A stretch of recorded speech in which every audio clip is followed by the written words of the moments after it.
வணக்கம் தலைவா, அனைவருக்கும் இனிய வணக்கம். இன்னைக்கு நம்ம இந்த வீடியோவில் எதை பற்றி பார்க்க போகிறோம் அப்படின்னு பார்த்தீங்கன்னா, டிஆர்பி மற்றும் பள்ளி கல்வித்துறையில் வந்திருக்க முக்கியமான தகவல்களை பற்றி இந்த வீடியோவில் முழுமையாக நம்ம பார்க்கலாம். நம்ம சேனலுக்கு நீங்கள் புதியவராக இருந்தீங்கன்னா ஒரே ஒரு சப்ஸ்கிரைப் அண்ட் பெல்லை மட்டும் கிளிக் பண்ணி வச்சுக்கோங்க.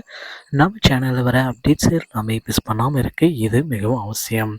டெட்டு, டிஆர்பி, யூஜிடிஆர்பி, பிஜிடிஆர்பிக்கு உண்டான மெட்டீரியல்கள் அனைத்தும் நீங்கள் இலவசமாக பெற விரும்பினா நம்ம சேனலை ஒரே ஒரு சப்ஸ்கிரைப் அண்ட் பெல்லை மட்டும் கிளிக் பண்ணி வச்சுக்கோங்க. அடுத்தடுத்த வீடியோக்களில் எந்த விதமான பணமும் செலுத்தாமல் இலவசமாக பெற்றுக்கொள்ளலாம். டிஆர்பியோடைய ஆனுவல் பிளானர் எப்பொழுது வெளியிட போகிறாங்க, இதை பற்றி நம்ம பார்க்கலாம். ஆசிரியர்களுக்கான 149 ஜிஓவை எப்பொழுது ரத்து செய்யிருக்காங்க, இதை பற்றி நம்ம பார்க்கலாம். முக்கிய தகவல் என்னென்ன, அதை பற்றி எல்லாமே இந்த வீடியோவில் பார்க்கலாம். ஸோ தமிழகத்தில் டிஆர்பியுடைய பிளானர் 2024 தொடங்கி 7 நாட்களை கடந்திருக்கும். ஆனால் இன்னமும் பிளானர் ரிலீஸ் ஆகலை. இதனால் பார்த்திங்கன்னா பல்வேறு தரப்பட்ட மக்கள், ஆசிரியர் பெருமக்களும் சரி, படித்து கொண்டிருக்கும் இளைஞர்களும் சரி, டோட்டலாகவே பார்த்திங்கன்னா ஆனுவல் பிளானர் வெளியிடறதுனால அஃபெக்ட் ஆகிருக்காங்க. ஸோ ஆனுவல் பிளானர் எப்பொழுது சார் வெளியிட போகிறாங்க அப்படின்ட்டு அனைத்து தரப்பு மக்களுமே கேள்விகள் மேலே கேள்விகள் கேட்டிருக்காங்க. ஸோ இதற்குண்டான ஒரு முக்கியமான தகவல்களை ஆனுவல் பிளானர் அதி விரைவில் நமக்கு வெளியிட போகிறாங்க. ஜனவரி பொங்கலுக்கு பிறகு. ஸோ ஜனவரி 19 மற்றும் 20 தேதிகளில் டிஆர்பியோடைய ஆனுவல் பிளானரை நம்ம அதிகாரப்பூர்வ இணையதளத்தின் மூலமாக பெற்றுக்கொள்ள முடியும்.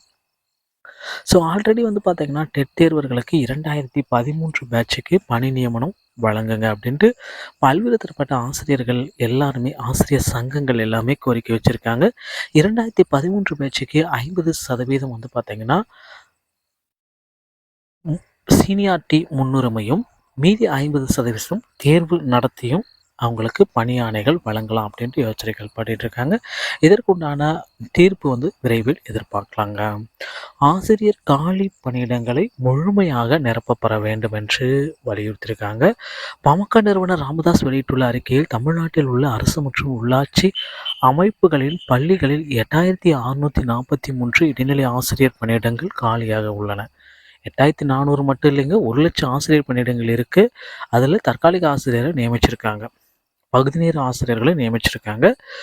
காலியாக உள்ள நிலையில் 1500 ஆசிரியர்களை மட்டும் நியமிப்பது எந்த வகையில் நியாயம்?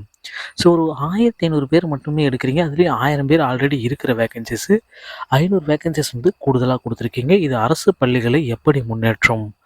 அரசு பள்ளிகளில் லட்சத்திற்கும் மேற்பட்ட ஆசிரியர்கள் பணியிடங்களை காலியாக வைத்துக்கொண்டு தரமான கல்வியை வழங்க முடியாது. எனவே காலியாக உள்ள அனைத்து ஆசிரியர் பணியிடங்களையும் நிரப்பப்பட வேண்டும் என்று அதில் இந்த தகவலை குறிப்பிட்டிருக்காங்க.